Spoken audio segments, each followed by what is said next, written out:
Yeah, this is going to be a good one this morning, Pete. Let's get on there. Hey, welcome everybody. Welcome to Ooltewah, Tennessee, Saturday morning here at the Owls Nest BBQ Supply here in Ooltewah.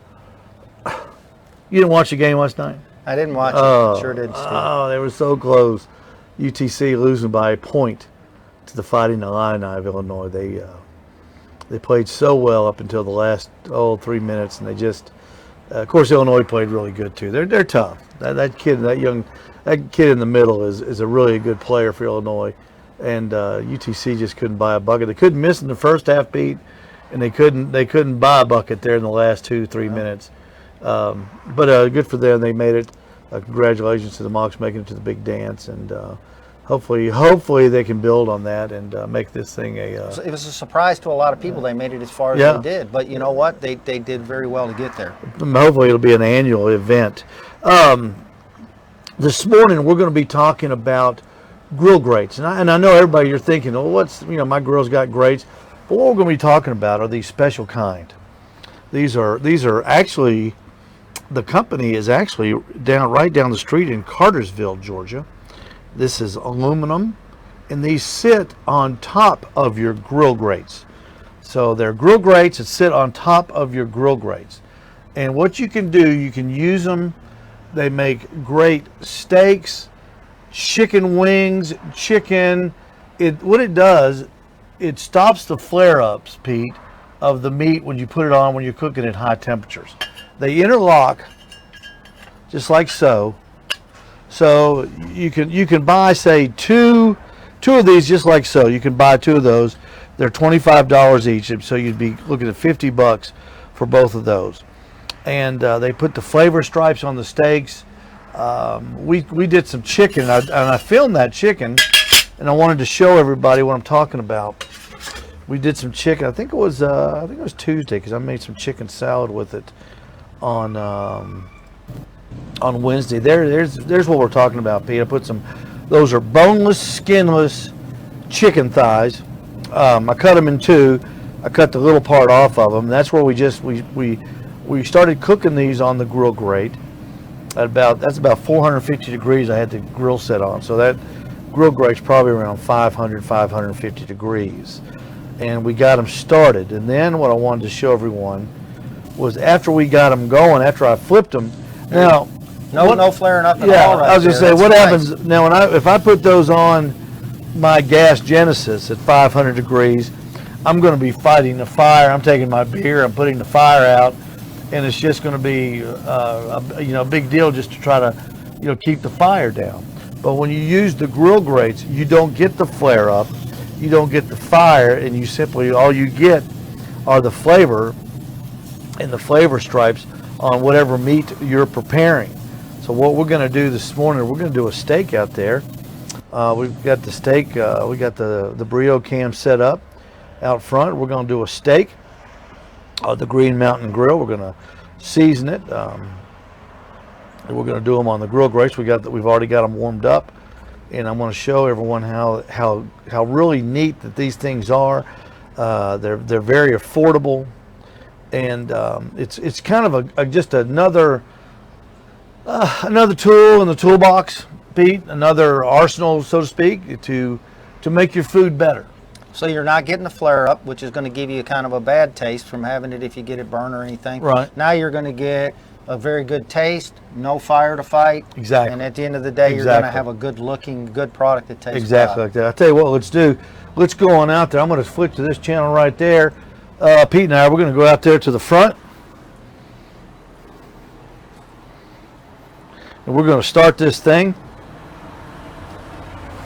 And through the magic, Pete, just go ahead and slide that camera right off there. Pete's going to hold that camera by hand, and we're going to do these steaks for you. We've got 2, now these are just 2 little cheap ribeyes we bought over at Publix, nothing fancy. I've had them in the Blues Hog beef marinade since about 7 this morning, trying to get them a little extra flavor. So what I'm going to do is just pat them a little dry a little bit. Get them both patted, take out a little of the excess moisture.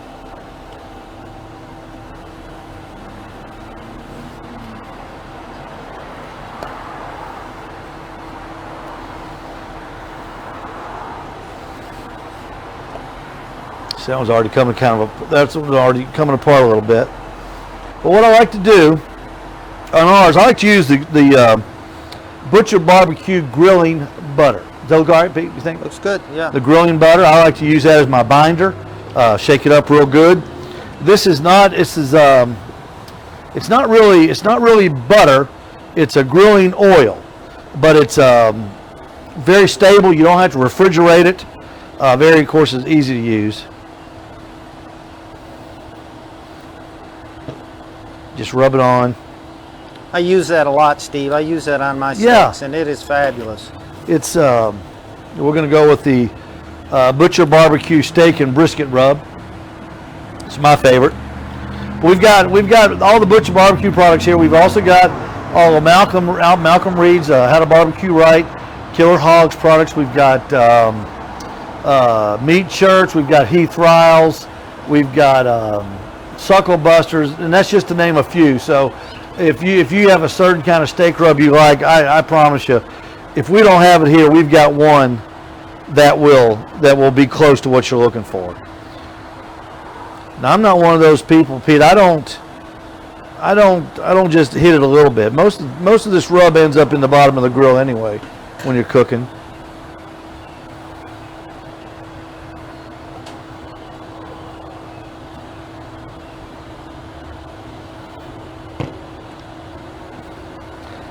That grilling butter or grilling oil, butter flavored grilling oil, gives the steaks a really nice taste and a really nice texture.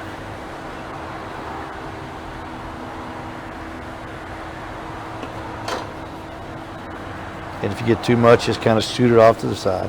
All right. Folks, I'm no great steak cook. I don't pretend to be, but it's fun, and that's what I enjoy. All right, we're going to go over here. Now, Pete, I want you to get in here really close. I want people to be able to see those grill grates, and that's what we're talking about. Of course, mine have been used.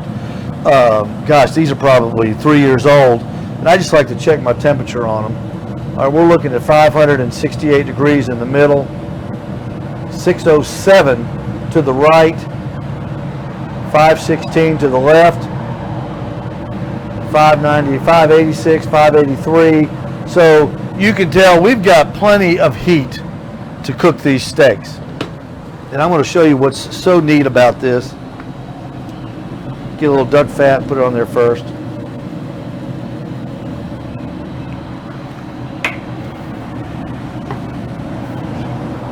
Let that burn off just a second. Like I said, these steaks came from Publix. Just these little old thin. I call them weeknighters. Because I wouldn't dare. If you and Connie came over, I wouldn't dare serve you these. I'd have Chris over at Publix cut me some big old thick ones. But these are my Tuesday, Wednesday, Thursday nighters. Absolutely. Just for my family. You don't want to go too crazy during the week. Now, when you buy these grill grates, it comes with a special spatula. And if you can see this, check that out. That fits right in those grill grates. It's made for it so you can get underneath the meat and flip it. Oh, that's nice. So I'm going to show you what's really neat about this. Come on over here, Pete. Let's get in close. Come on in. We're going to get that meat on there. And let's press it down a little bit, all right?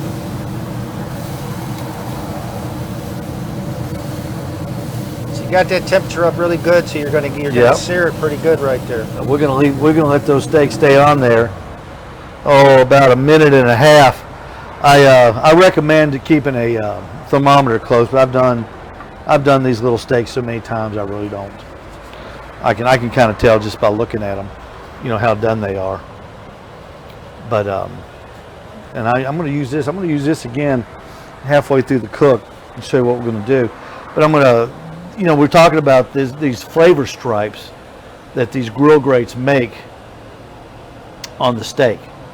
And I'm going to show you how that works in just a few seconds. You can buy them. It smells good, Steve. Oh yeah, steak in the morning. You kidding me? Don't you wish we had some eggs? There you go. A pan of eggs. That'd be really good. It's you can get two of these things for $50. We have them for Kamados. We have them for the PK grills, where you can buy a whole set if you want to. If you want to cover the whole grill, you can. I've got the kit for the Green Mountain grills, where you can actually, you can cover the whole thing with them if you want to do that. I don't think you need to, but if you want. So if you're having a really big get together and you're cooking a lot of steak, you may need to have an extra one or two. Yep. So what we're going to do, these are really hot. It won't take long. See, this is how you get that. You come right underneath it, like so.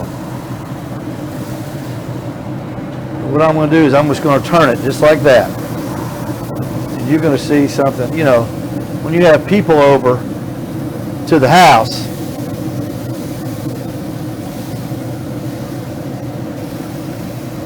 you want to serve them good food, but you want to impress them a little bit too, Pete, with your skills. With your skills, that's right. Cooking skills.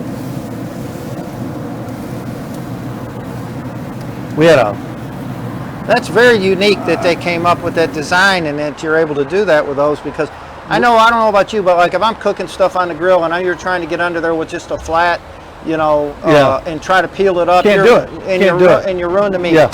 There's a young man in here with his wife last night. They bought a Green Mountain grill, stainless steel top one, and we were talking about doing steaks, and he said, I was telling him about the Grill Grates. He goes, man, I'm all about the presentation. I said, that's exactly right. That's the way you want to look when you put those grills out for your friends. You want those things to look nice.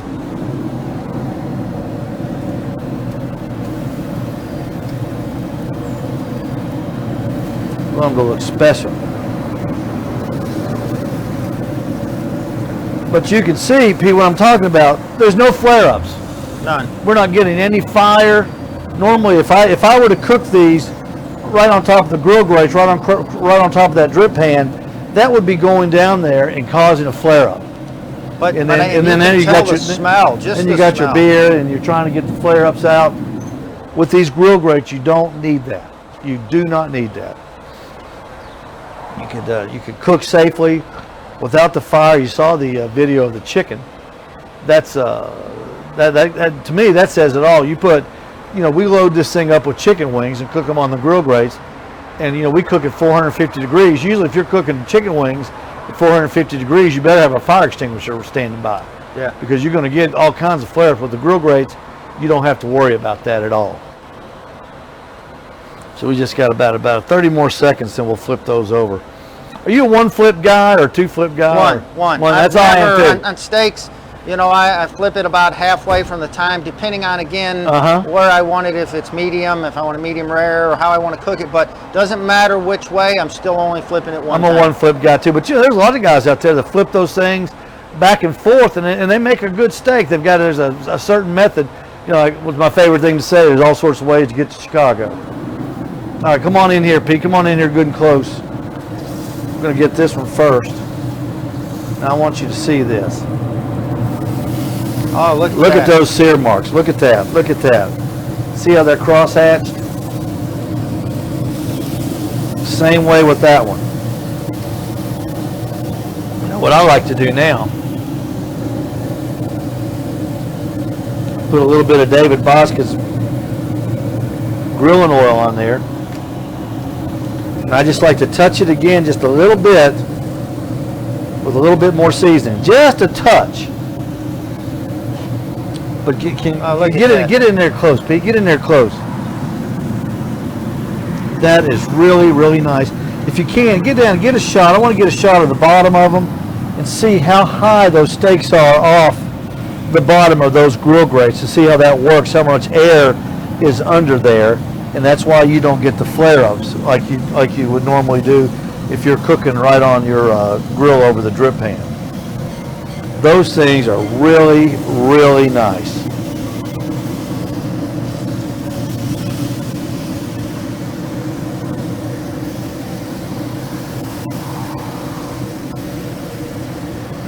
Pete, those things look pretty good for a Tuesday night steak, don't they? Absolutely. But look, you got the marks on there. You've got a little skill marks, and those little stripes are flavorful. And what's neat about these things is if you're one of those people that like to have the caramelization all over the steak, like in a pan, you know, you can do the whole thing. A lot of people like to do that. You can turn these over and use the other side as a griddle. Oh, nice. You sure can. And then there you got your flat side that you can cook on. Again, no flare-ups, and you can have that whole side caramelized if you don't worry about the flavor stripes like that. You know, and if I was doing these at home right now, Steve, I'd probably have me a couple of potatoes wrapped up, set on there, or maybe some corn wrapped up on there. Well, you buy that top shelf that goes in there. Right, absolutely. That's what I was thinking about. You got it on your top shelf, just sitting up there. On the Green Mountain Grill, it's just like having an outdoor oven, a wood-fired outdoor oven. Pellets go right in here. I've got a mixture of pecan and hickory. That's why it's got that unique smell. I mixed these up, and I like that. I like that combination. You know, Steve, a lot of people really don't realize what all you can do on these grills. You know, even cooking pizzas. It's amazing to me what you can do on these things. I kind of like to baby them when I'm cooking the other side, because I kind of like to keep. I don't like the roll-ups. You know how it rolls up sometimes. I like to keep the fat side, keep it fat down in there, so you don't get that roll-up. These are looking pretty good.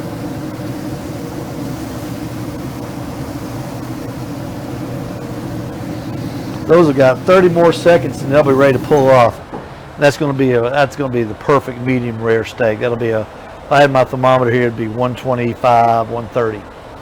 And we'll put them back on the board here, and we'll let them rest. Some people put the grilling butter on it to let them sit there. I prefer just to keep it. I like that. I don't like anything to take away from the flavor of the steak. You know, I want the meat to be the star. I really like the meat to be the star. So, you know, Steve, my wife used to always want her steak cooked just overdone, I thought. She wanted it well done. And I finally got her to realize that a good medium steak gave her a flavor much better than she realized in a steak. And so she wouldn't eat a well-done steak today because of that. Well, you know, even people that like well-done steak, eat the steak like you want it eaten. Not what somebody tells you. You know, if it's absolutely. You know, I like to do it medium rare too, but like my wife doesn't like medium rare. She likes medium to not well done, but somewhere between medium and well. Right. And that's just the way she likes it, and that's fine.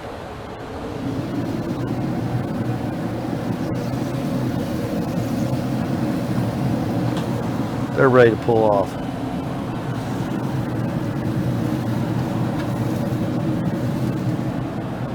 Now look at that, Pete. Is that not beautiful? That's pretty doggone good for two guys from Ooltewah working on 2 Tuesday night steaks. That's pretty darn good. And there's a good picture of the special spatula that you can buy, or when you buy a kit, it comes with it. You can get right down in there. And just look at the that. Look at the flavor stripes. Let me run here and get a fork real quick. I forgot the fork. Hey, Jackie.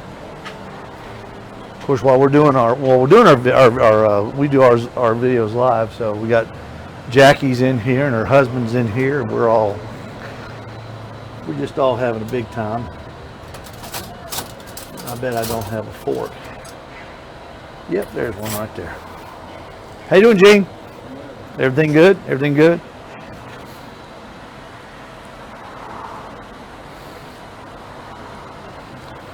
Those are looking good, Steve. Yeah, okay, Pete, if you would, come on around, come on around over there, and we'll cut into these things so everybody can see how nice these things turned out. You know, I don't know I'm not a real ribeye fan. I'm more of a New York strip guy. You know, Steve, I like all steak. Yeah. But if I got a good choice of what I want a New York strip, but I want it to be about 1.5 inches thick. There's the spinalis. I'm going to cut the spinalis. So of course, that's the best part. Of course, these are real thin too. Look at that. Nice and juicy. Of course, there's nothing but fat in a ribeye. But you can see how nice and juicy the steaks turn out when they're cooked on the grill grates.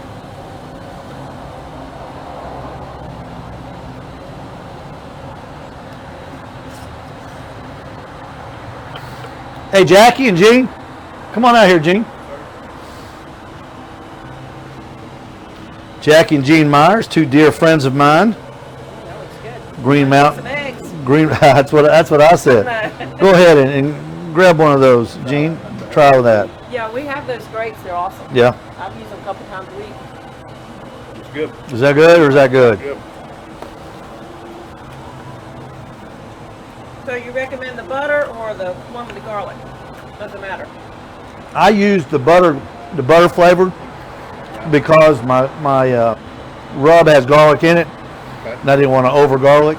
Sure. But if you've got something that you're not using garlic in, that's, you know, the garlic taste is good. You got a rub that's good for chicken?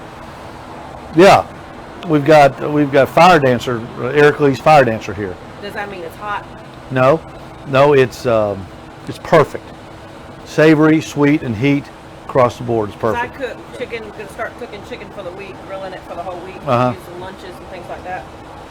Thank you, Steve. Well, And I've been using those on the grill. isn't it amazing? No flare up, nothing, None whatsoever. nothing.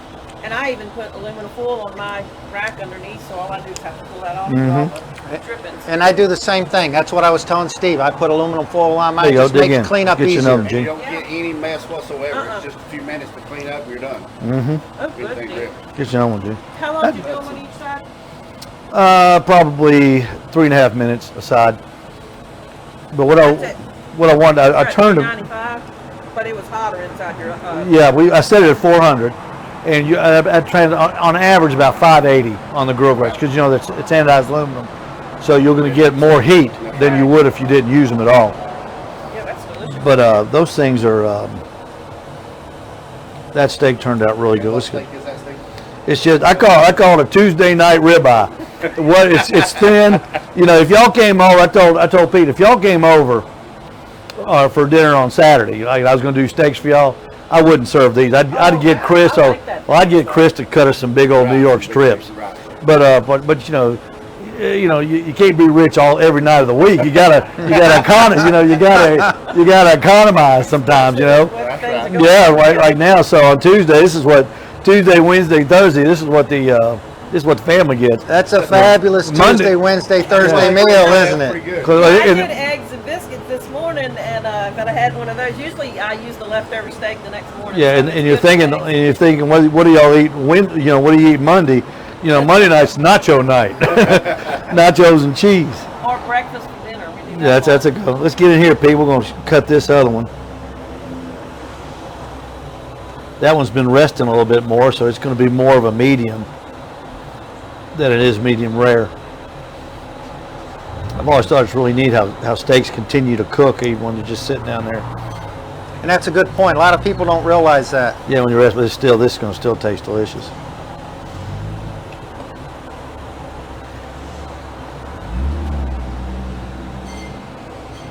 Try that. Thank you, sir. Isn't that good? Very good. Great flavor, too. Great flavor.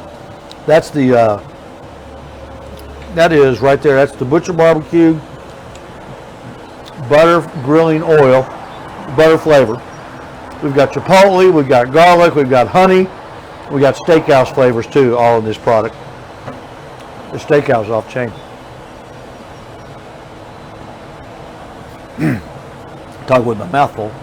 And we used the Butcher Barbecue steak and brisket rub. Did you taste a little bit of the sweetness in that steak? I That's did. Very unique.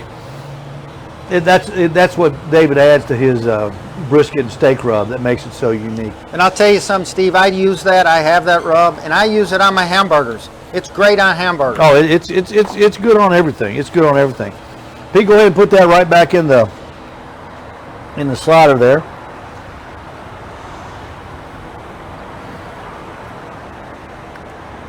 Man, that's good. Folks, that is good food. There you go. We can go back in here now. Don't trip. This is what you're talking about right here. That is, Jackie, that stuff is delicious.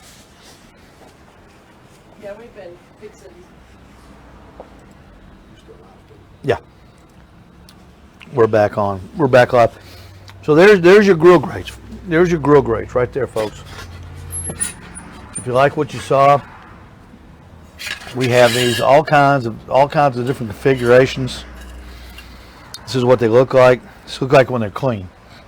After you use them, like we do, we use them all the time. They get a real nice patina on them, and you can kind of see right there how high the food will set up off the grill, and that little bit of airspace will really make those things cook up a lot nicer than just setting them on the grill grates. I noticed, Steve, you also, when you were heating this up, you had a grill brush that actually did really good to get down there. Yeah, they make a grill brush that's made. It's made for that, to get it good and clean, because you want to clean your grill grates, even if they're black like that.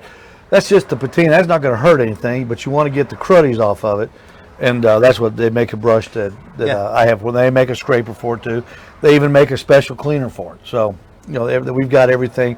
We've got all that here too. We got charcoal. Let's see. We've got there's a shot of our charcoals in our pellet supply. We got a great supply of that. We got Barbecuer's Delight and all the Green Mountain Grill flavors in stock too. There's your Blues Hog lump and your Blues Hog briquettes. Over on the left-hand side, you can see there's your Royal Oak briquettes and your Royal Oak lump charcoal.